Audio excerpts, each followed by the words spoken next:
warahmatullahi wabarakatuh. Perkenalkan, saya Ajeng Putri Nur Hikmah, mahasiswi dari Sekolah Tinggi Ilmu Kesehatan Samarinda, Prodi S1 Farmasi semester 4. Di sini saya mau menjelaskan tentang Emulgel di mata kuliah Formulasi dan Teknologi Sediaan Semisolida. Yang pertama, ini ada beberapa pengertian Emulgel dari beberapa sumber. Yang pertama itu dari Anwar et al. Tahun 2014. Dia mengatakan Emulgel adalah tipe emulsi minyak dalam air (M/A) atau air dalam minyak (A/M) yang dicampur dengan basis gel. Penggunaan sediaan topikal memberikan beberapa keuntungan seperti akses untuk menembus membran kulit lebih mudah serta memudahkan dan meningkatkan kenyamanan bagi pasien. Yang kedua, ada dari Singla 2012. Ia mengatakan Emulgel adalah kombinasi dari gel dan emulsi, yaitu ketika gel dan emulsi dikombinasikan dari bentuk maupun dosisnya. Dan yang terakhir ada Voigt 1994. Emulgel adalah gel dengan cairan berbentuk emulsi biasa untuk mengantarkan minyak yang merupakan zat aktif dalam sediaan tersebut dan mengurangi kesan berminyak dalam pengaplikasiannya.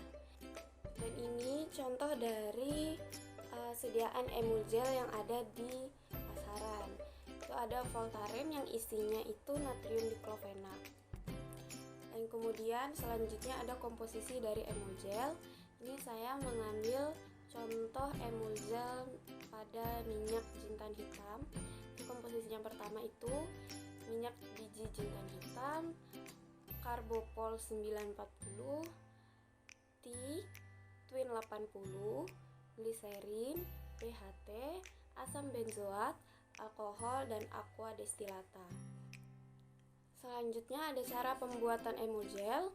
Yang pertama itu basis gel dibuat dengan mengembangkan karbopol 940 dalam air suling panas dalam suhu 80 derajat Celcius sampai 90 derajat Celcius sebanyak 20 kalinya selama 30 sampai 45 menit.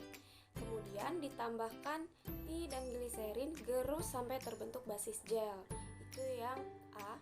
Kemudian pembuatan emulsi diawali dengan pengadukan twin 80 dan air dengan magnetic stirrer kecepatan 300 rpm selama 10 menit dengan suhu 50 derajat Celcius. Turunkan suhu hingga 25 derajat Celcius. 3. Lalu pembuatan fase minyak.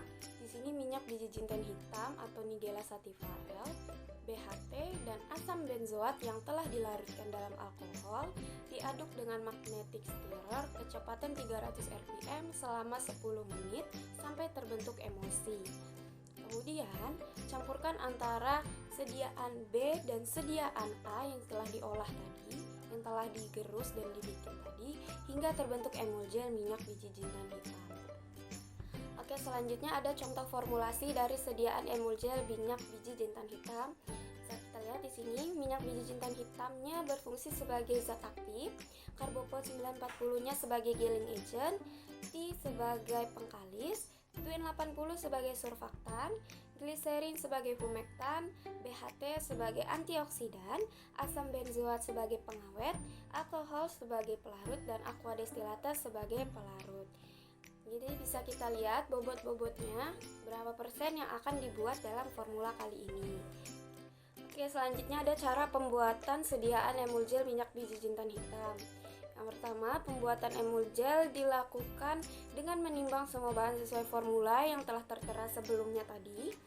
Kemudian pembuatan basis gel mencampurkan karbopol 940 dalam air suling panas bersuhu 80 derajat Celcius sampai 90 derajat Celcius sebanyak 20 kalinya selama 30 sampai 45 menit.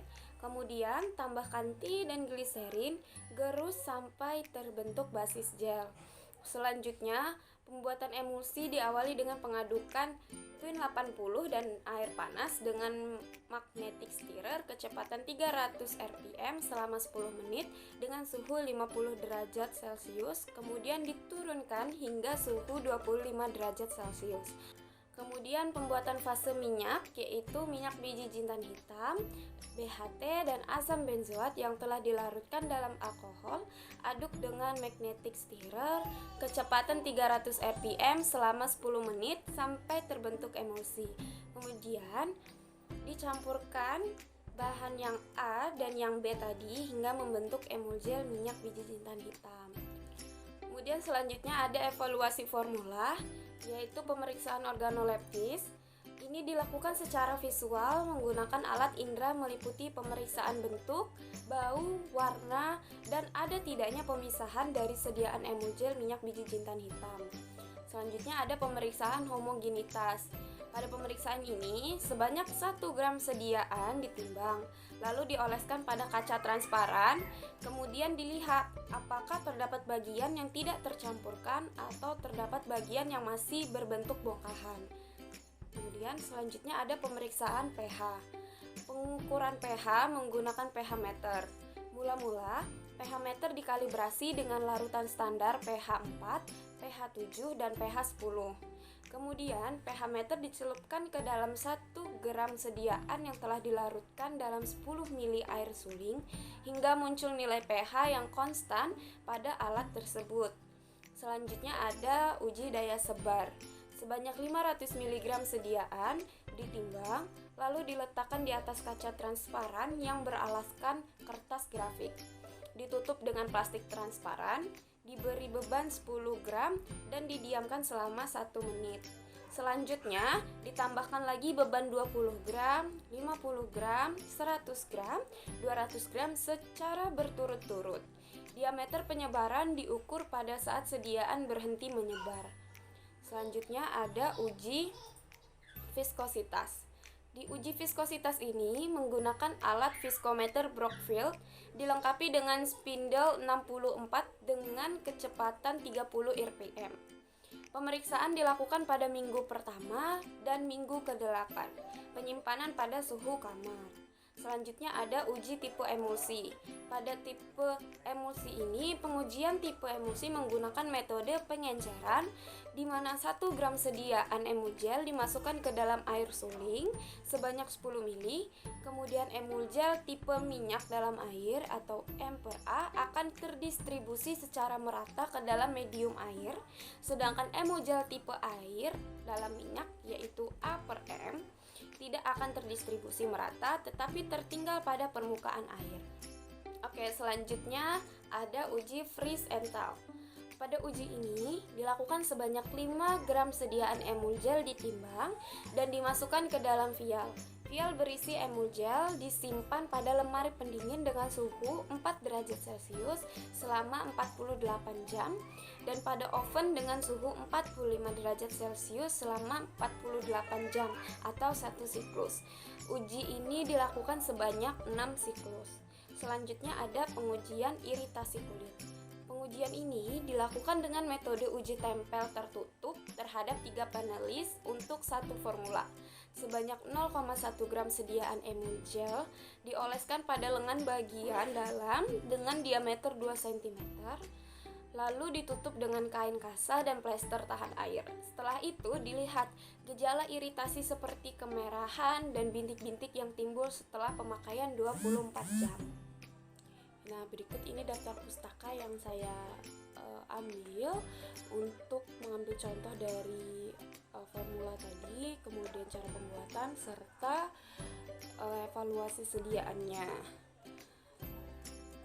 Segitu dulu pemaparan materi dari saya, kurang lebihnya mohon maaf. Semoga materi yang saya sampaikan mudah dipahami oleh semua. Assalamualaikum warahmatullahi wabarakatuh.